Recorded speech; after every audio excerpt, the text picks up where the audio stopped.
going to sit here in the company of my plants and discuss an important flute technique that really is crucial if you're ever going to play an extended recital of flute music, or if you're going to play in an orchestra setting or a chamber music setting. It really has to be used by all flutists, but it's almost never addressed.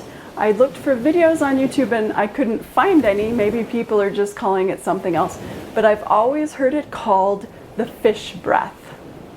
I play recitals of flute music quite often, and every time I'll have at least one piece, maybe two or three, with a lot of really fast technique, and there don't seem to be a lot of places in the music to stop and take a deep breath and recover.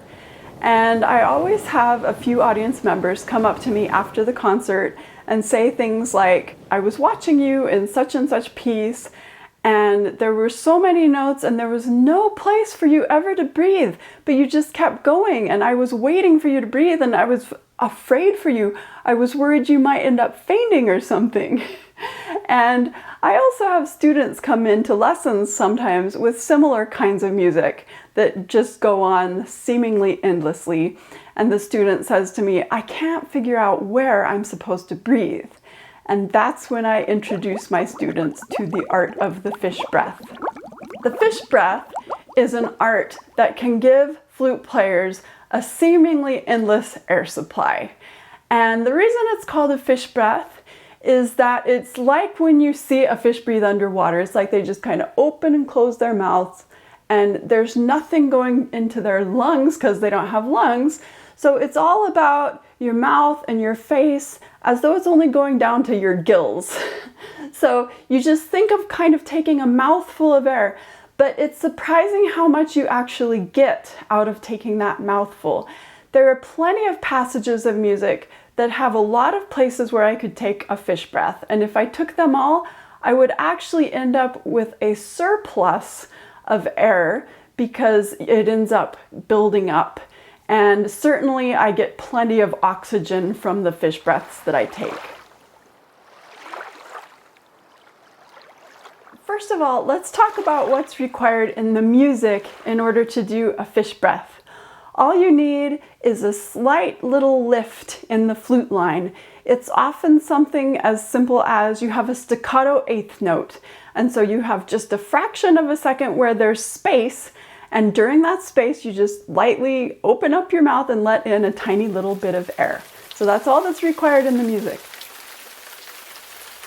What's required of the flute player in order to do a fish breath is that you have to do your breath in such a way that nobody hears it.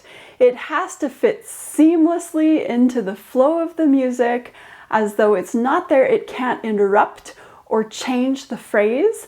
And in fact, sometimes it really enhances what you're trying to do. For instance, if you have a staccato eighth note and you habitually don't make that staccato happen, the fish breath will give you just enough need for space that it forces the staccato to happen. One place I see this happen all the time is the very beginning of the flute excerpt at the end of Midsummer Night's Dream by Mendelssohn. We have this big flute solo, flute players are all afraid of it, and it starts with an eighth note pickup that has a staccato on it.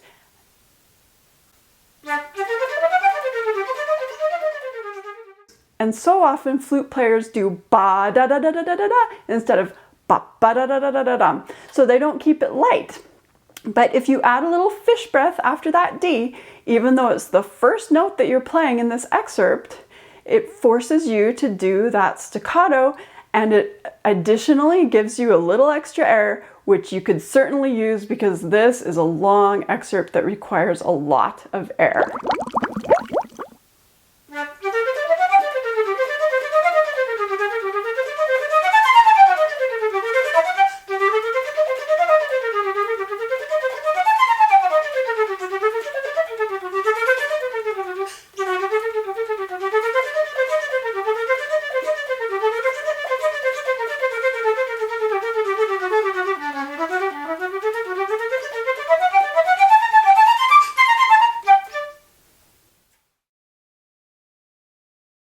The third thing that we have to consider when we're talking about doing fish breaths is how the flute player actually makes a fish breath. We've talked about it a little bit, but basically you need to recognize that your goal is not to breathe deep.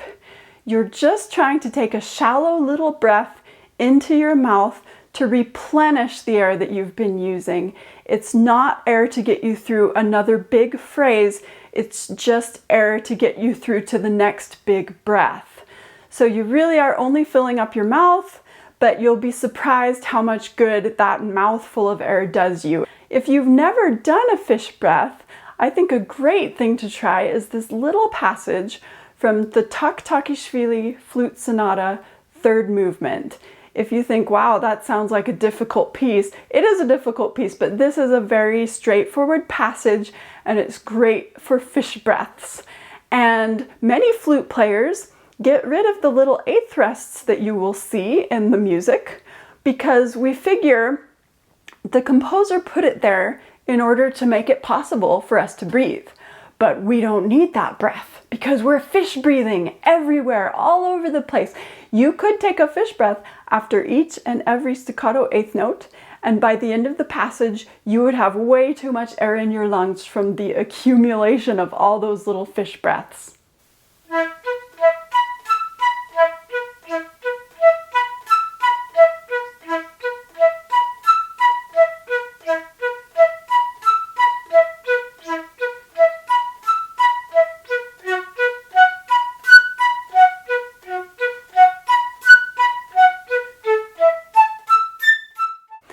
But this entire movement is really great for fish breaths. I'll play a little bit from the beginning and help you to focus in on my mouth and see that I'm taking a lot of quick little fish breaths, and that's basically where I'm getting my air most of the time.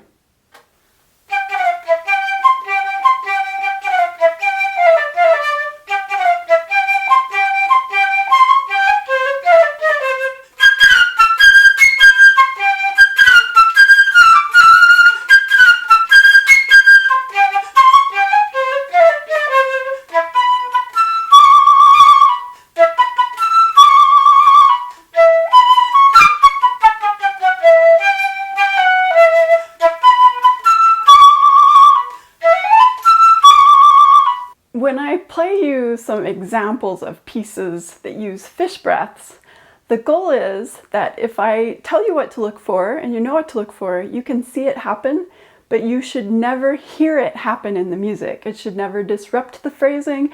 It should never change how I would phrase the piece if I didn't have to breathe at all. I will also play you this excerpt from Beethoven Symphony No. 3, Movement 4. This is his Eroica Symphony. This is an excerpt that multiple times I've had students come in and say, where can I breathe? How do I breathe in this? And that I tell them, if you understand about fish breaths, you can breathe everywhere. The opportunities to breathe are just everywhere.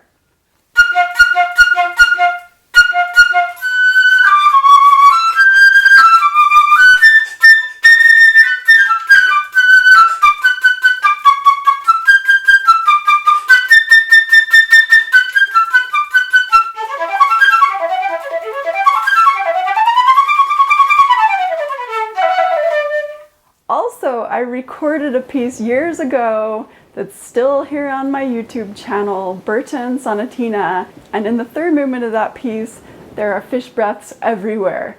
I believe the third movement starts about 7 minutes and 30 seconds in, maybe just beyond that point. So I'll put a link to that video, and if you want to skip to the third movement, you should be able to see me take lots of fish breaths if you know what you're looking for. One thing I think you're sure to notice with these pieces I'm using to demonstrate fish breaths is that they're all pieces with a lot of little lifts in them. And as I mentioned early on, that's one of the requirements to do a fish breath, is to have just a tiny little lift in the music. But there are other places in music of any tempo, any type, where if you just have a momentary little lift, you can always do a fish breath. One great place is if you have a phrase that ends on one note and then the next phrase starts quickly on that same note, because it's easy to just quickly open your mouth a tiny bit, let the air in, and reset to that same note. Another great place is if you have a big leap up, because there's something about leaping up that we probably would want a break in the music anyway. Chances are you wouldn't want that to be very legato. So again, it's just any time that you have enough of a little break in the music that you can just gulp in a little bit of air. Once you get used to the idea of doing fish breaths, you'll find that they happen very naturally. I do plan out some of my fish breaths, but others I just allow them to happen. I just let my body feel when it can tell that the fish breath is not going to interfere with any phrasing, and that in fact often the fish breath reinforces the phrasing, that it just fits seamlessly into the stream of the music, and that it actually reinforces the little lifts that would be happening in the phrasing anyway.